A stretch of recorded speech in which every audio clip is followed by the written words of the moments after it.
माझे नाव शिवानी आहे. घरातील मोठी मुलगी. मी आणि माझा लहान भाऊ. आम्ही दोघेच आहोत. आई आणि बाबा माझ्यासाठी खूप चांगले आहे आणि मला खूप साथ दिली.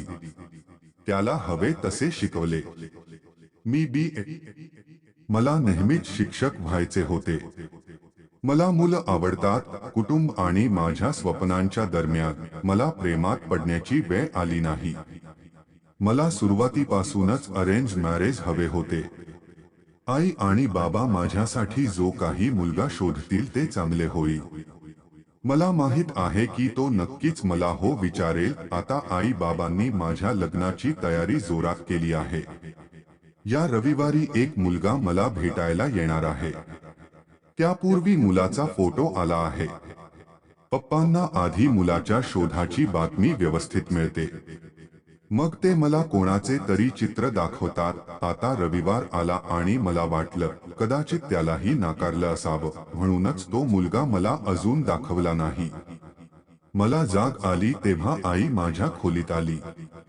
ती म्हणाली, बेटा, मुले येत आहेत, तयारी करा. फार कमी वेळेत तयार होण्यास सांगितले. मुलं आली आहे.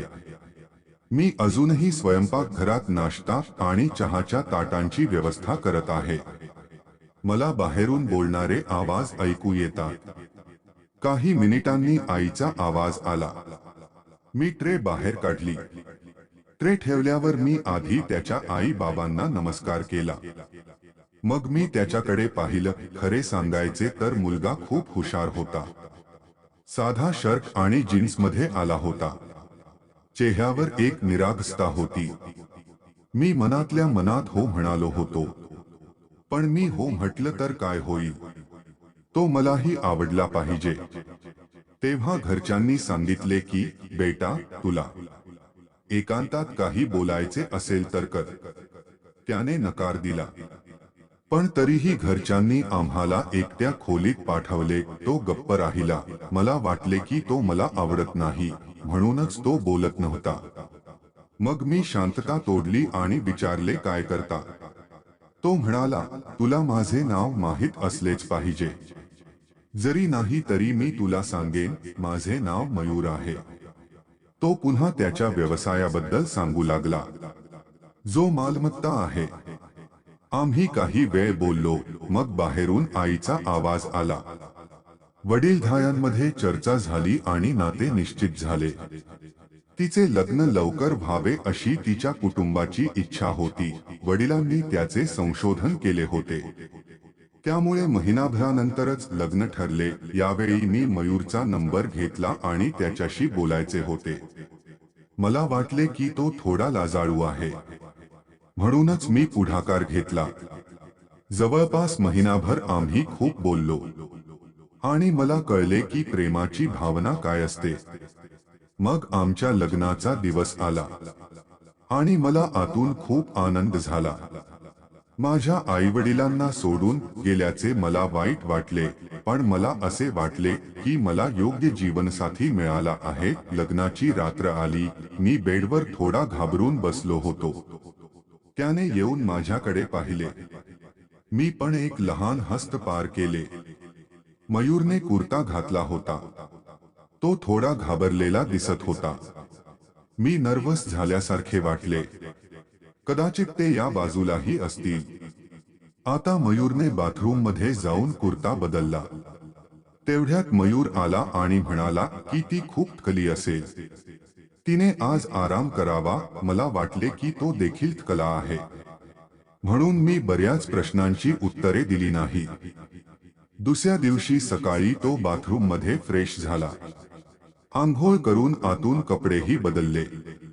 मला थोडे विचित्र वाटले आणि मग मला वाटले की कदाचित ही त्याची सवय असावी. पुढची रात्र पुन्हा आली आणि मयूरने पुन्हा तेच केले. आजपर्यंत तो माझ्या जवळ पण आला नव्हता. आता मला वाटले की मयूर काहीतरी लपवत आहे, कारण ते त्याच्या चेहऱ्यावर स्पष्ट दिसत होते. दुसऱ्या दिवशी रात्री कपडे बदलून तो बाथरूम मधून आला तेव्हा मी त्याला अडवले. आपण काय लपवत आहात? काही असेल तर सांगू शकता.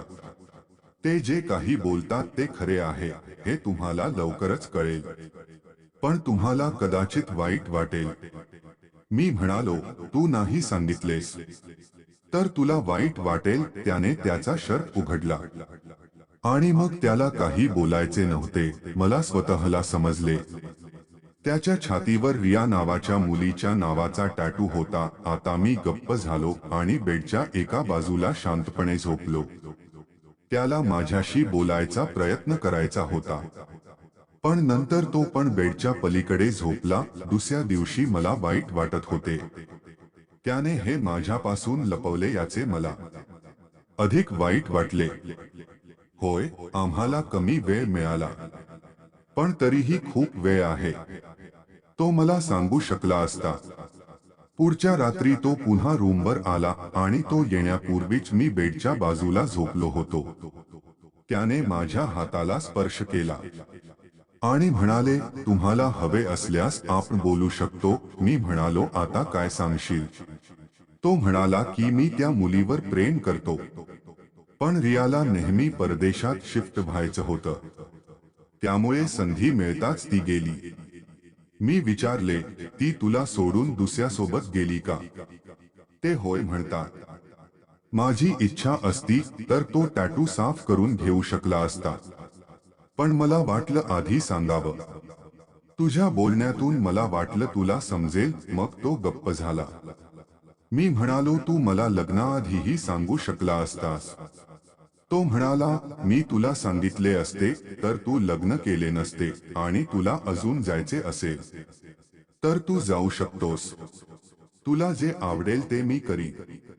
त्या रात्री माझा राग कुठे गेला कळत नाही, पण निर्दोष असल्याचे भासवून तो पुन्हा खोटे बोलत असेल अशी थोडी भीतीही होती. मी काहीच उत्तर दिले नाही. आम्ही जवळपास 3 महिने बोललो नाही.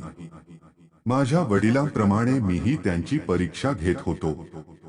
मग एका रात्री मी त्याला विचारले की तो माझ्यावर त्या मुलीपेक्षा जास्त प्रेम करेल का?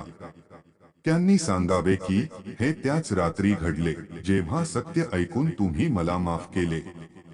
मी म्हणालो, मी कधी म्हटले की मी माफ केले?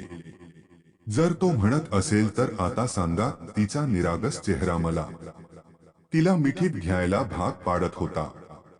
मला खरोखर चांगला नवरा मिळाला आहे. शेवटी चांगल्या लोकांच्या बाबतीत चांगल्या गोष्टी घडतात. त्यामुळेच त्यांना रिया सापडली नाही.